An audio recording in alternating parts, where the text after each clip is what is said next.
We were on a ski trip, and of course we had to do something daring. It was late, the mountain was quiet, and we were just looking for a thrill, so when I suggested we head down Cabin Run, none of us thought twice. It was the kind of trail locals warned us about, but that only made it more enticing. They said it was dangerous, that the old patrol cabin at the bottom was cursed, but we didn't care. We were invincible. There were 5 of us, me, Max, Jess, Toby, and Sarah. We made it to the top and started down, weaving in and out of the trees. The night was clear, but the air had this biting cold that made the hair on the back of my neck stand up. I should have listened to that feeling. We'd been skiing for about 10 minutes when I noticed that Toby had fallen behind.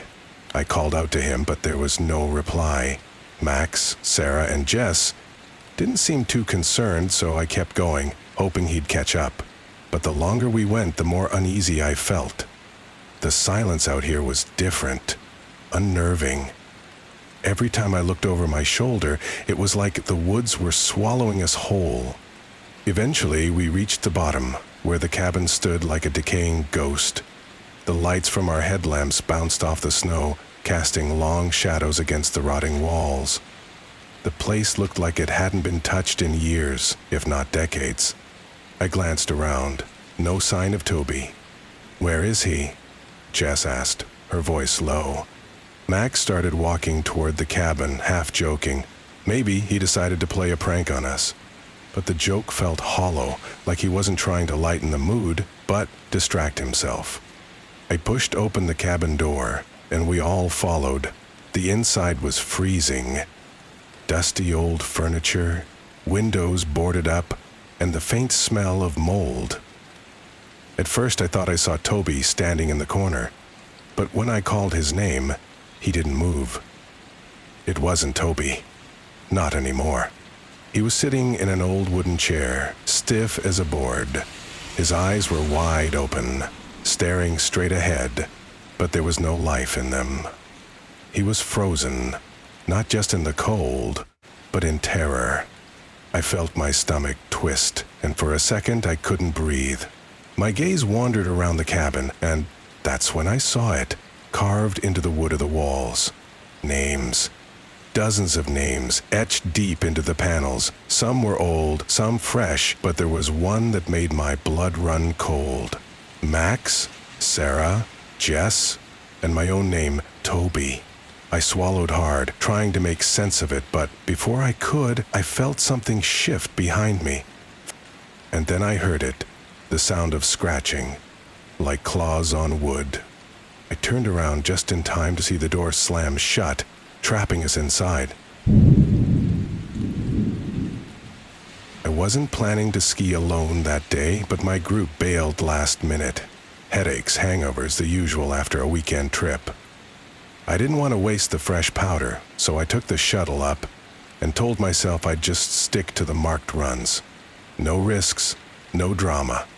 It started off perfect. Empty trails, soft snow, clear skies. I cut across to a quieter ridge and noticed someone ahead of me, maybe 100 yards down. A skier in a red parka. Bright red. I remember it clearly because it popped so vividly against the white. I figured he was heading the same direction, so I paced myself and kept a little distance. But something felt off. Every time I stopped, he stopped. If I adjusted my course, he adjusted his. I told myself I was being paranoid. Maybe he was just being cautious. Still, I didn't like that he never looked back. Not once. After lunch, I tried switching trails. I waited an extra 5 minutes before dropping into a different run, just to be sure I'd lost him. I skied hard for a good 15 minutes, weaving through the trees, then slowed down to catch my breath. There he was again. Same red jacket, same distance, just far enough that I couldn't make out his face behind the goggles. I shouted, "Hey, you good?" But the wind swallowed it. At this point, I couldn't shake the feeling that he was following me. I thought about asking someone at the next lift to check the trail cams or call ski patrol, but then I started doubting myself. What was I going to say? Someone skiing near me? It wasn't illegal. So I kept going. But I stopped taking my usual breaks. I kept looking over my shoulder. My legs started burning, but I didn't want to stop until I made it down to the base. When I finally got to the bottom, I looked back up the trail. He was gone. No red parka, no one coming down behind me. I hung around the lift station for a while, pretending to mess with my bindings. No sign of him. Eventually, I went inside, ordered a hot chocolate, and sat by the window, eyes locked on the trail entrance. Nothing. The next morning, I mentioned it to one of the ski patrollers. He just shrugged and said it's common. People get spooked out there. Sometimes they think they're being followed just because someone else happens to be skiing at the same pace. But still, I asked if he could check the trail cams from yesterday.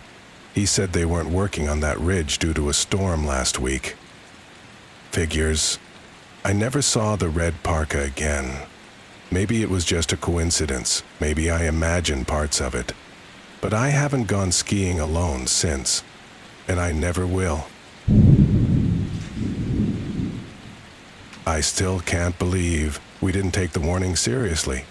It was early February, and my friends and I had rented a cabin near this remote ski area in Colorado. We'd been planning the trip for months. Just 4 of us, a long weekend, and the promise of fresh powder. But the night before we hit the slopes, a storm rolled in, the kind that buries the mountain and makes even experienced locals stay home. Ski Patrol put out a warning about potential avalanches, especially in the off-trail zones, but of course we thought we knew better. We weren't total idiots. We had gear, beacons, radios, the whole thing. And Kyle, the most experienced skier among us, kept saying we'd be fine if we stuck to the tree lines and didn't hang around open slopes too long. That morning we hiked out to a ridge just past the main resort boundary. Untouched snow stretched out below us like a white desert, glinting in the morning sun. It looked too good to resist. The drop was incredible, fast, smooth, everything we'd hoped for. But halfway down, we heard it. A low, deep whump sound. Like the mountain exhaled. I didn't even see the slide at first. I just heard Kyle shout, "Move!" And then the world turned white. I pushed toward the trees as fast as I could, heart slamming. When I finally stopped, 2 of my friends were with me. Kyle was gone. We started yelling for him, over and over. Nothing, just wind and the crunch of our boots in the snow. His radio crackled, but there was no voice, just static. Then maybe 30 minutes later, we heard him. His voice came through the walkie, faint and panicked. "Guys, I'm here. I'm under the snow. I can't move. Please, hurry." We lost it. We started scanning with the beacons, digging like madmen when we got a signal. We dug and dug until our hands went numb. But when we hit something solid, it wasn't Kyle. It was a patch of old roots. No one was there. We paused, confused. Then the walkie clicked on again. "You're so close, please. I'm cold." The signal shifted. It didn't make sense, like it was moving. We followed it again. Same thing. Dig, signal disappears, nothing. Then the voice again, softer this time. "Why did you leave me here?" We all froze. My friend Mark looked at me and said, "Did he just say, leave me here?" Another voice crackled through. Not Kyle, not any of us. A dry whisper, barely audible. "Last winter, I waited. You never came back." That was when we realized we weren't just chasing Kyle. We'd heard stories from locals of a snowboarder who went missing in that same area the year before. Never found. People swore they heard his voice echoing through the trees after dark. We radioed Ski Patrol and got the hell out of there. They found Kyle the next day. He'd triggered the edge of the slide, but managed to cling to a tree. Hypothermic, barely conscious, but alive. he swore he never touched his radio after the avalanche. So, who was calling to us? And if we had found where the voice was coming from, what would have been waiting under the snow?